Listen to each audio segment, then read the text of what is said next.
Hello there everyone and welcome back. It's time to try and recover from my previous losses that we got to see from yesterday's series of matches, and we're face off against Necrons once again. And hell, we're going to be face off against Dark Assassin who apparently knows who I am. And from what they're going to say in the comments as I do my chatting with them, they're basically a recent addition to the multiplayer, at least.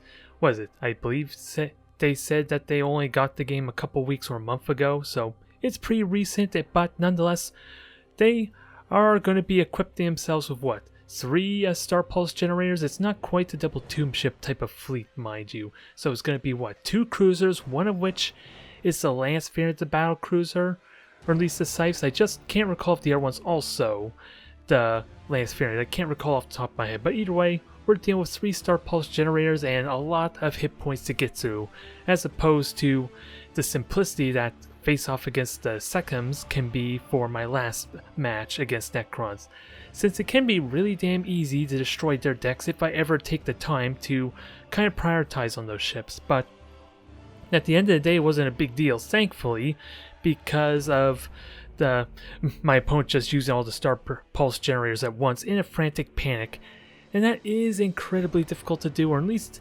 really intimidating, having to get that perfect timing, since there is a very minor window, very small window, when you consider the Star Pulse generator and even the inertialess drive have that charge up time of like half a second roughly before you can actually destroy said torpedoes.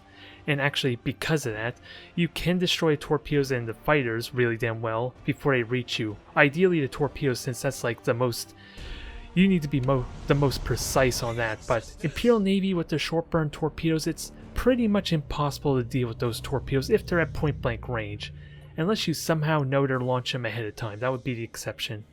But in this case, with the mechanic to destroy their decks to at least deny them the Star Pulse generator, the Star Pulse generator, at least temporarily, if it's only a temporary light hit, it's still going to be an important factor for this matchup, as this is going to be my first real demonstration of trying to face off against proper Star Pulse generators, since they're going to dictate quite heavily how the rest of this match is going to play out. If they can stop all my torpedoes and my opponent can jump out of the way effectively enough, then I'm going to be relying almost exclusively on pulsars, and while the pulsars are going to be incredibly useful due to the armor piercing potential against the H3 armor of Necrons, it is still going to be a little bit difficult to do, since I have to face directly at the ship I want to hit, and I don't need to tell you how awkward that can be sometimes, especially with the inconvenience of shooting at random ships if I'm not holding fire at the same time, or at least being that diligent with my hold fire. Either way, we see these 3 ships already spread out, grab the points, and my opponent is going to use mass recall for when this engagement begins. So we're going to be getting to the thick of it really damn quickly as soon as my opponent decides to jump in. That's going to be the main caveat, of course. And with this Wraith ship, I'm going to have a nice convenience to kind of spot them and get some early damage maybe, although that was random timing with the frigate being right there as well, I'm not going to lie, since I did have the Wraith bone reinforcement to help soak some of that inevitable damage.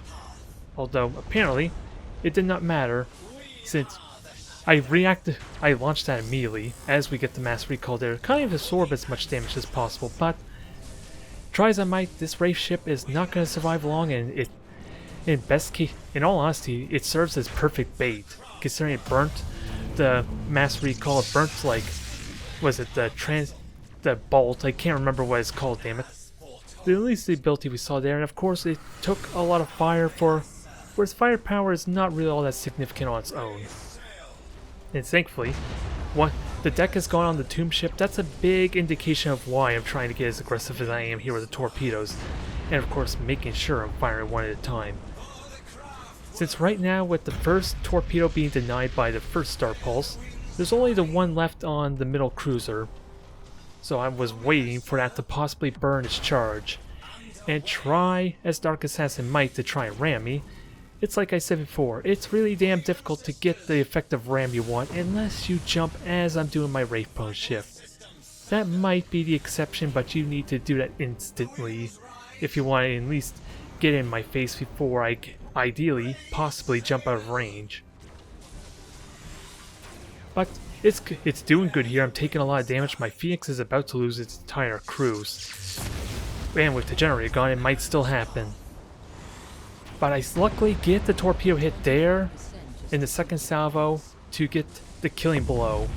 And that's what I'm talking about there, about the strict timing you need with the Star Pulse generator. You need to hear that coming, ideally, to instantly fire that pulse off. And I don't need to tell you how easily that can blunt a lot of my damage potential too, of how quickly we've seen those ships get murdered. Since I don't have the convenience of brace for impact to at the very least ignore like a quarter of that damage, or at least mitigate that damage that bit. So it was quick, it was brutal, and looking at the stats of the fleets, it still was really damn close. Since two of my cruisers could have died immediately there, I wasn't honestly paying attention to the stances, but I'm pretty certain Dark Assassin was not utilizing the lightning arcs, or damn it, I don't know what the stances are called for Necrons off the top of my head, but the ability to use your lightning arcs to shoot every single ship in the game, or not, that would be some ability, but at least shooting at every ship within range is what I mean to say. Since I don't think that would have done it, or at least I'm pretty certain of it, especially since I was prioritizing the deck anyway, so that would have been short-lived in either sense. Especially for the cruiser, which I think after the fact, I think one of them was a battle cruiser and the other one was just a regular cruiser. So they're a lot more easier to destroy the decks anyway.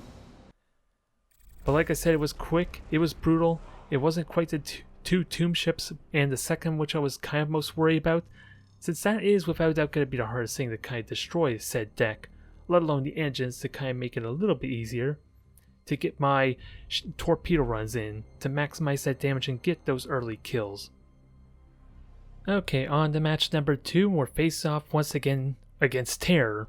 And this is going to be an interesting fleet, for my opponent is going to be utilizing 4 Exorcists and a handful of frigates, kind of like we've been seeing before. Although, I am going to make the silly mistake here on not realizing they're actually Exorcists and carrier ships until they're pretty much right on top of me there. A lot of it does come down to the fact that Terror probably withholds utilizing the fighters and bombers until he's within, and was it just a engagement range basically. So I'm not really prepared for that, but even with that said, I got a really good layout to kind of conceal myself and just keep the fighters off my back, but it will influence a lot of my positioning for the early portion of this match. Kind of what I said there, I never did bother to check the Grand Cruisers because I'm wondering if there's like a battleship of some kind of hiding that top left gas cloud, with what we've been seeing before on occasion with my opponents that utilize Micro Warp Jump. So that's kind of what you should expect with my mindset and playstyle coming into this, but nonetheless, I got a good layout for at least falling back if necessary, trying to grab the one point on the middle right there, and then just playing it by ear from here on out. Since normally, it was at least a couple of patches ago, I don't know if that's true now, but you could technically get like, what, 7 Lunars, maybe even 7 Tyrant Cruisers for Imperial Navy if you so wished. It kind of forfeited all your frigates, or not being able to have any frigates at all, but when I see only 4 symbols here, it goes without saying I prioritized the generators, kind of thinking they were battleships in all honesty, with kind of how I was saying before. I even launched fighters to kind of try and confirm that, since there's no gas clouds or any convenient asteroid belts they can hide in quickly, to at least deny me that early intel. But the early portion is going to be exactly as you would expect, especially since Terra is not launching the fighters just yet, not even so much to kind of protect the Grand Cruisers from being revealed, since normally that is kind of the common response, and it is part of the reason why I wasn't tipped off to the possibility of all cruiser, or was it all carrier type of fleet either. I think that's a lot of the reason why there. But with the possibility of being engaged here, seeing the one frigate there, I turn around, just go back into my nice little gas cloud nebula that I have once I grab this objective. Especially with my fleets kind of separated, I don't really have the most convenient way to secure these 2 points on the right, so I am already considering forfeiting these 2 objectives to kind of grab the 2 on Terra's half the map. That is the plan anyway, and all the ships are revealed. I kind of forgot to recall my fighters there, which is a bit of a negative since that does burn an extra charge of my fighters for later on, which, especially since they are carriers, they are exorcists, that is going to be really damn important for trying to send them out.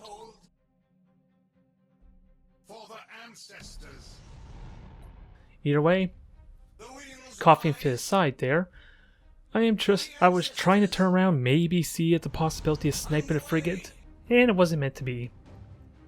And I'm trying to dock my bombers there as well, seeing an opportunity to maybe get some bombers in, but that's the inconvenience of solid run. Even if Terra was revealing the frigates, I could have waited until just now, when the frigates are grabbing the objective, to maybe launch the bombers to grab, but Terra second guesses that immediately. So I get to keep that middle objective for the time being, but I don't need to tell you how awkward this is, since now I'm forfeiting my entire cover almost, except for the one little gas cloud that's on the far left, but it's going to be a little bit tenuous as now Terra is launching the fighters, at least 2 squadrons of fighters, and then it's going to briefly launch boarding parties after, once the fighters have detected and confirmed vision on my ships. So I'm in a bit of an awkward spot, so much so that I switch over to reload to try and speed up the process of my Wraithbone shift as quickly as possible. And even though Eldari have like the best fighters in the game, it's easily not going to matter much with 8 fighter squadrons, and of course the bombers there, which I would love to have been a little bit better equipped for. Since the fighters can distract these fighters, and I could have just flown into a gas cloud if I was able to get a good Wraithbone shift in, or hell, I can launch those fighters at a convenient time and they can snare the bombers as well for a brief period for that kind of reason as well. Since these fighters aren't really a threat on their own, they're just a screen, which make it a little inconvenient. And still all this time, I'm just now bringing in the other cruisers, mainly because I want to grab the objectives. It's that simple. I'm going to get a 4th point there. The frigates are just busy trying to steal my initial point, which thankfully they didn't really bother sticking with the middle point that Terra was going to grab earlier. So it's really just the 4 cruisers, and the frigates are not going to be playing a part in this battle when the rest of my fleet gets here.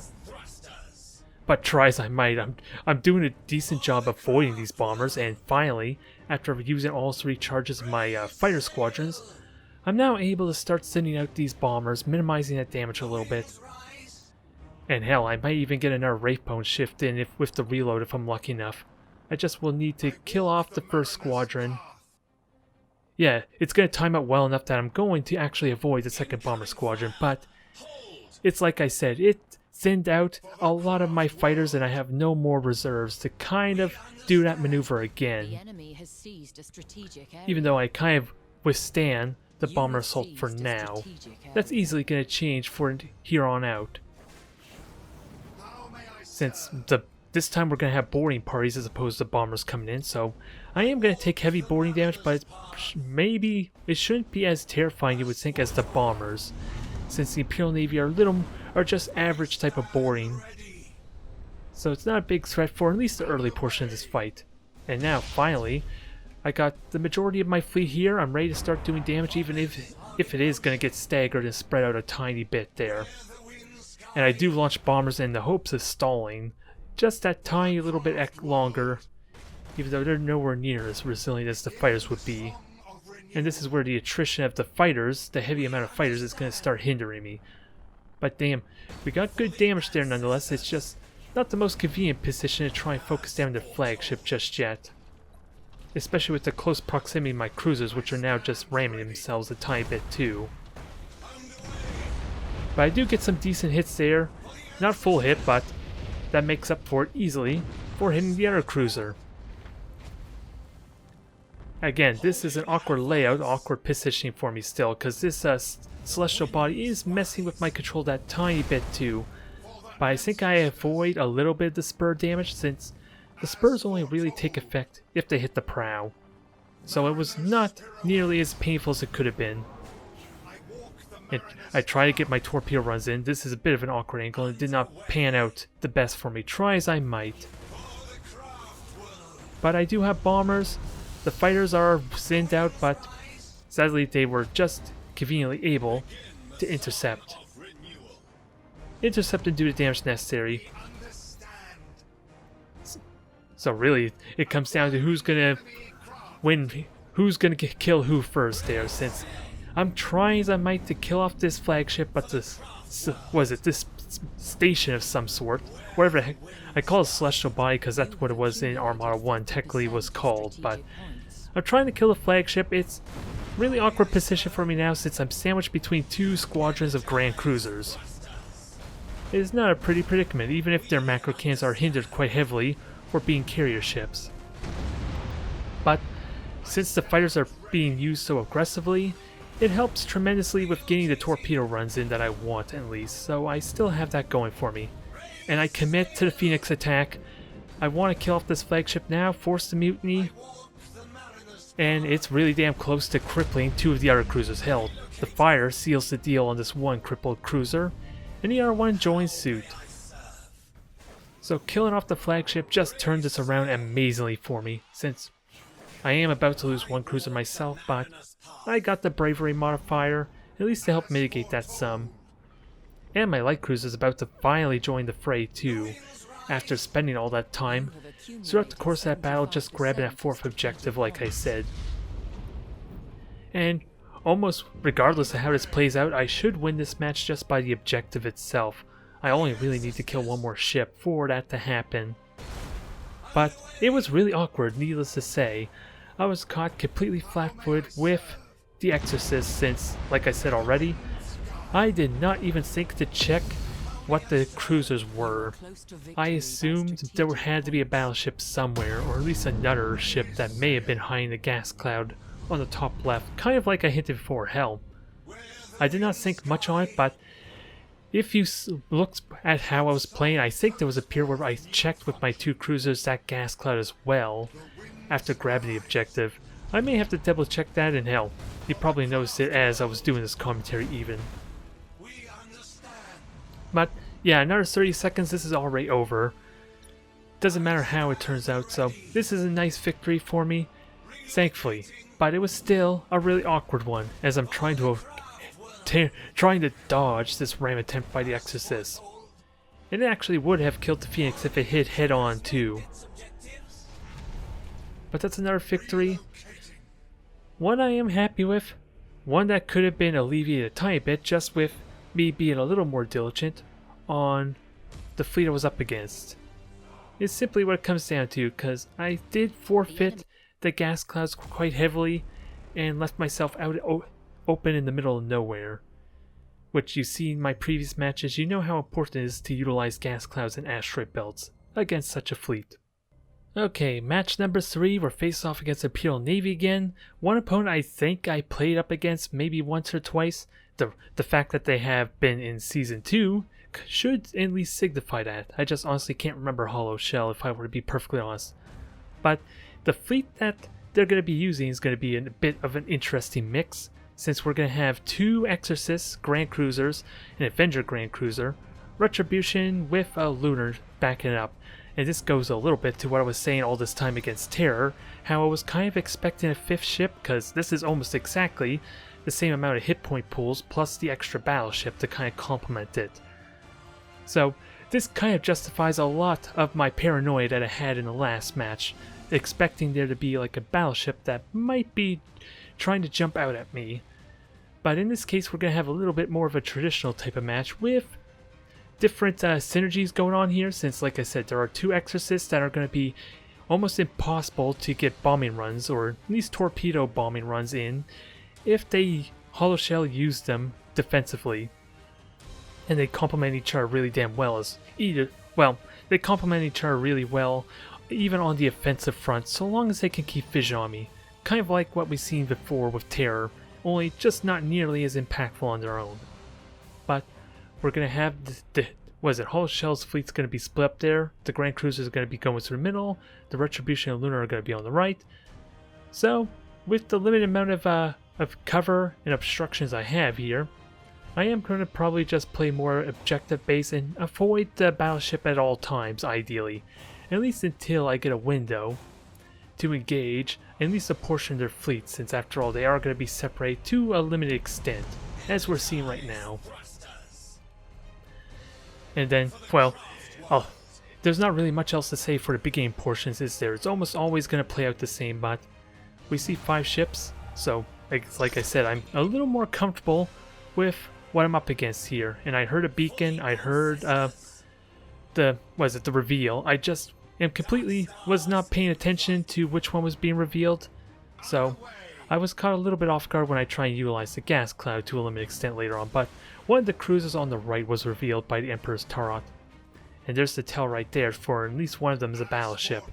So I'm going to change the priority as to generate for that purpose alone, and just get ready to grab this point as quickly as possible before backing off. Since, like I said, since the ships are already spread out, I kind of want to coagulate, group up, and then focus on one of them before they group up. So I'm going to be focusing on the 3 on the left, since I know the battleships on the right at the very least. I just don't know what they are just yet. I'm assuming maybe they're cruisers or overlords of some sort, since I know at least one of the ships with the Retribution is at least a cruiser of some kind. And I checked them, I see at least one Exorcist and one Avenger. This time I actually do check. It's almost like I'm learning from previous matches. Although, I do turn into these torpedoes a little bit, kind of at a bad timing. I flattened my arc a little bit, because, yeah, this is part of the reason why. I saw the fighters, I wanted to try and conceal myself some. And this is where the Emperor's Turret catches me a little off guard, because I knew one of my ships were revealed, I just didn't know which one was revealed until just now. Just this very second. But thankfully, the torpedoes are not being a very good screen, since I am getting the shots off the first bomber squadron here. So, I'm alleviating a lot of this damage, and once the torpedoes are dealt with, the second bomber squadron should be easy to deal with as well. And now I'm going to prepare myself somehow to engage the 3 Grand Cruisers once I'm done with these torpedoes.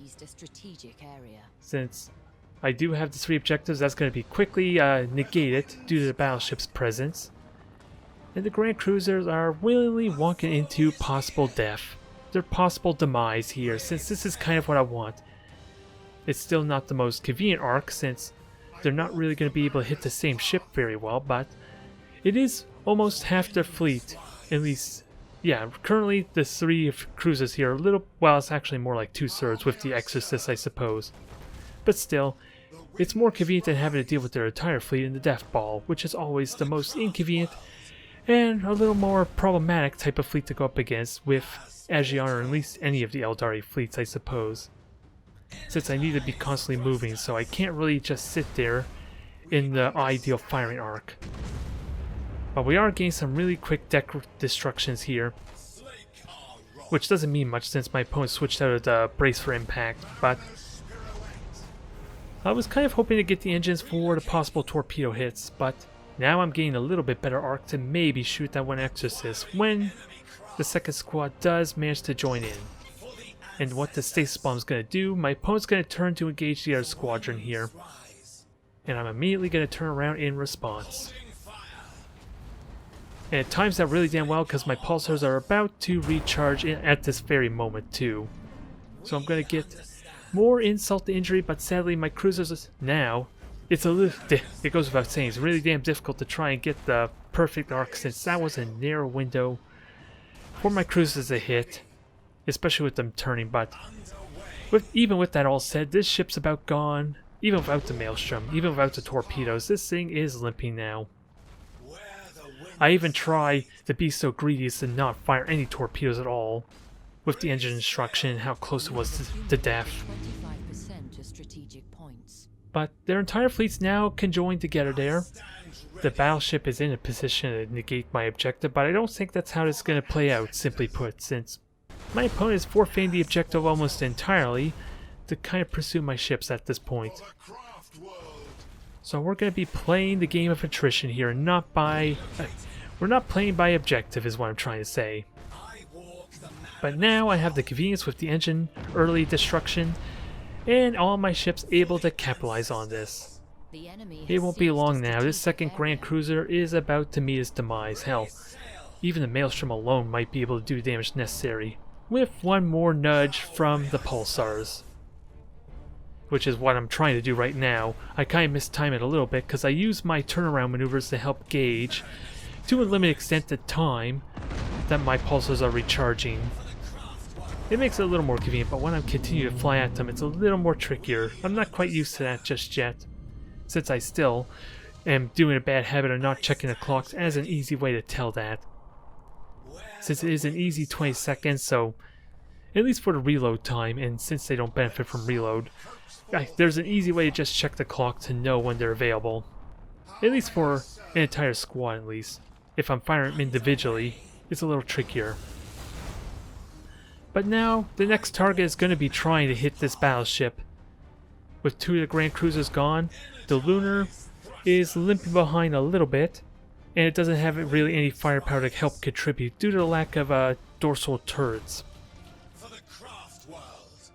But it goes without saying, this battleship's still going to be a hard nut to crack, unless I can get the perfect torpedo hits off, and I try to use it turning to engage the Phoenixes to my advantage a little bit. Since I believe I try a really bold attempt later on here to try and fire torpedoes at long range. Or maybe that's another match I'm thinking of. Either way, the point defense are doing their job even with the lack of brace for impact, so the torpedoes are heavily being mitigated still. The fire assaults are still going to hurt over time, but with my current health stats, I don't think the fire assaults are a big threat just yet. Now, okay, there's the longer range torpedo shots I sort of was talking about. And they're complete whiff just because of the convenience of just burning retros. It does not even look like I was trying to hit with those. What can I say? But losing a generator is definitely going to be felt. If my opponent can focus on this and get a couple more hits in, this cruiser is going to be gone shortly. But right now, I'm in phenomenal shape. Since I still got a good plethora of torpedoes still available, I don't even think I used... Yeah, I think I only used 2, maybe even 3 charges, so I'm still good for the latter half of this match. I'm not going to run out of steam anytime soon. And with the stasis bomb conveniently in the way, my opponent's going to pretty much concede defeat right here. At least just warp out with this one ship, which I do let go, since we still have a Grand Cruiser to kind of break. I'm not too worried about the extra little points that the ship disengaging would kind of deny me, since it's only half the ship's point cost for the warp out after all, or at least retreating in general. But at this point, this is technically a victory. My opponent is still going to fight on despite what we just seen, and with the deck destruction, that ends quickly. A little more of a straightforward match, since it is kind of more, well, I don't know what kind of fleet to really make of it. It is a well-rounded type of fleet. The Lunar, however, is a bit out of place. Just a tiny bit, since I don't even think it really did anything in that match, if I were to be perfectly honest. Okay, 4th match of the episode, we're face off against Calamity Knight again, and this is the Scourge player I was referring to in my last video, talking about the triple Scourge fleet as I was hinting at already. And I am completely aware of this, I did not forget them, so I'm going to be doing something a little bit different here in that I'm going to be trying to metagame the strategy a tiny little bit, especially since I'm limited on what might be at least effective second skill to use. I'm going to stick with the Stasis Bomb for this. The idea is to try and use it to snare the fighters, the Scythes, the Doom Scythes I believe they're called, if I at least get put in a position where I can't deny them, or at least lose vision of them easily. So that at least gives me a bit like another 20 seconds to kind of just fly out of their vision and make use of an asteroid belt or gas cloud. It just remains to be seen how effective it might be, but that is the actual idea, since I kind of got that information and knowledge going in. Hell, at a certain point, yeah, I decided to switch over to the weaponry, thinking maybe that might be helpful for at least destroying the hangar bays as this fight drags out. I don't know if it's a good choice considering there's 6 lightning arcs that can also get destroyed, but it's something I'm going to observe because I'm curious if that was actually the right choice or not, since destroying the deck is not really all that useful against Necrons normally, since they do have an upgrade that allows them to keep their stances at all times, and At least for me personally, it's one that I always use, but I like to try and use light cruisers whenever possible, so that's a lot of the reason why there, due to silent running and just making use of the additional firepower potential. But either way, we don't have to worry about star pulse generators, it's just the fighters as we've seen before when I faced off against Calamity Knight. If I don't take the fighters seriously enough or position myself badly, the fighters have the means to just shoot down those torpedoes instantly, unless I have my own fighters, or at least the cruisers they're going after kind of position awkward angle. And I tried to snipe this Dirge. I got a little too aggressive with the cruisers, but the Wraith ship was supposed to reveal it for me, and then I get an instant shot on it before it jumped away. And while I still did a lot of damage to it, it can regenerate, remember, so it wasn't as impactful as I would have liked, especially since it's immune to fire assaults as well, so there was no reliable way to kill it outside getting my full pulsar shots in. So I messed it up a tiny bit just because I got a little impatient with my cruisers. But you already know what's coming with all 3 fighter squadrons on my ass, but I have the convenience of flying to the gas cloud using the asteroid belt, but I gamble a tiny bit on getting to the gas cloud before the fighters actually reach me. That's the plan here. Although it would have been a little more reliable and at least faster to use the asteroid belt if I were to be honest, but I'm gambling a tiny bit. It is going to be really close with how, since their vision radius is the same as my detection radius right now on my ship, so they're going to get close, but thankfully not close enough. Although one of them is still following after me, but for the moment I'm safe. There's no real risk. I'm just going to still get inconvenient identification for maybe the fighters, the follow-up wave.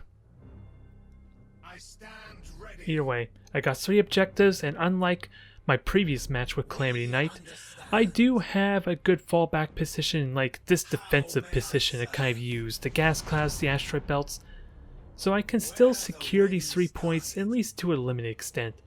The south one is kind of isolated, so if Calamity Knight really wanted to go for the objective game, they could probably grab that, but it is out of the middle of nowhere, and hell, with this lucky reveal of the Dirge, it goes without saying I want that thing dead, just to minimize the inconvenience of the scanner pulse kind of ruining my efforts to kind of conceal myself.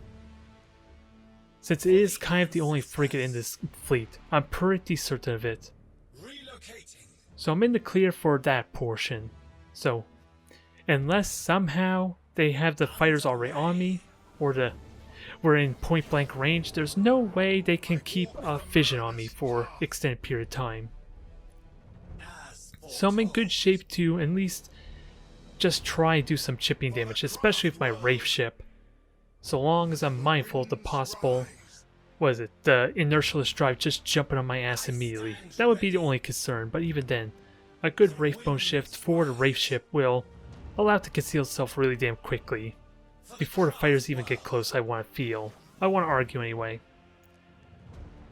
But now I'm trying to get ready for this engagement. Try and maybe engage with the gas clouds available, especially with the fighters still roaming around, keep in mind too. They do lose lock, but Calamity Knight is firing, at least launching the fighters kind of a little more stagnant, especially with the convenience of 6 fighter squadrons, keep in mind, since they have 2 activatable abilities on each Scourge is what I mean to say. So they could just throw a single squad just for vision's sake, if they want to at least try and spot me in these gas clouds. But I'm expecting to engage here. They jump onto the Phoenixes, and of course with them jumping in there, that's primed opportunity for my Maelstrom. And I'm hanging on to the stasis bomb. I was kind of impulsively just trying to drop that down, but this is where I try and utilize the stasis bomb to at least give me that breathing room. The sad fact is, this is like the worst possible spot to use the said stasis bomb, because I have no gas clouds and no asteroid belts to utilize, and I am messing up on my pulsar a tiny bit there as well. And this is the long-range torpedo shot I was talking about, with the fighters all launched as well. Maybe not the most impressive torpedo arc, but they are connecting at least, which is definitely going to be important, since now my Phoenix is going to take the full wrath of these Doom Scythes. So I gotta start killing these things off quickly, and with the spear crystal lenses, I at least could deny the regeneration of almost all these abilities. I can't quite recall if that actually stops the regeneration of the Scarab Swarm or not.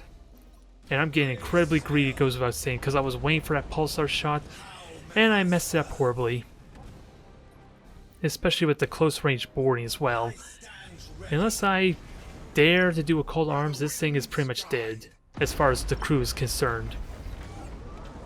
And now my firepower is getting a little bit staggered, but all I need is one good torpedo hit, and these fighters sadly are not up for the task. So now it's just a matter of getting the killing blow. Finishing off, and this is what the Wraith ship is going to be for. It still has torpedoes. I'm even going to relegate it to ramming so much. Although we're not seeing it right now, but like I said, it's going to commit to killing this thing almost completely. And hell, it has the torpedoes like I said. But conveniently, I get the other Scourge at the same time. So now we just have to deal with the flagship, which does have its abilities, which is starting to pay off immensely here, since I think it's going to hit both my Phoenix and the Cruiser right now. No, actually, the Phoenix is safe. Hell, it dodges both of them, so I was a little bit worried of the close formation we had here. But the Wraith ship is going to evade the Phoenix. Let's see. Yeah, the Phoenix is probably going to die a horrible death here, but the fighters are getting distracted. But remember, there's 2 squadrons of Doom Scythes here about to get on my flagship right now. But the torpedoes are able to hit due to distracted fighters. This is kind of what I was talking about to a limited extent. Making sure if I fire those torpedoes that they're nowhere nearby. But I don't think the Phoenix is still going to survive, as there should be 2 squadrons on there, even though we're technically only seeing a single health bar after all. But this is looking really good for me. I just have the Wraith ship sitting there shooting at will. The convenience of the assault running until Calamity Knight decides to reveal me. But with the crew crippled, this Phoenix is out, and what I'm going to do to kind of alleviate this compounding against me, especially again with the health regeneration of the dang Scourge currently. I don't know if the Spear Crystal Lens is actually ignoring or countering the regeneration of that swarm, but I do get outsized vision range and use the Asteroid Belt to finish this off. To kind of compound and assure my victory, even though it is kind of weird watching my ships just sit there. It feels odd, doesn't it? This is not what you expect a lot of the time, at least with my Eldari matches.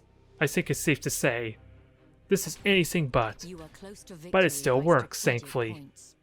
Due to the fact that I managed to snipe off that Dirge earlier, if for no other reason than that. Still a tense match, a bit of experimentation with the Stasis Bomb, but ultimately it did work.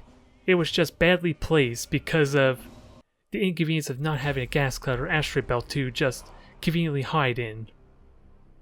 But it still worked nonetheless.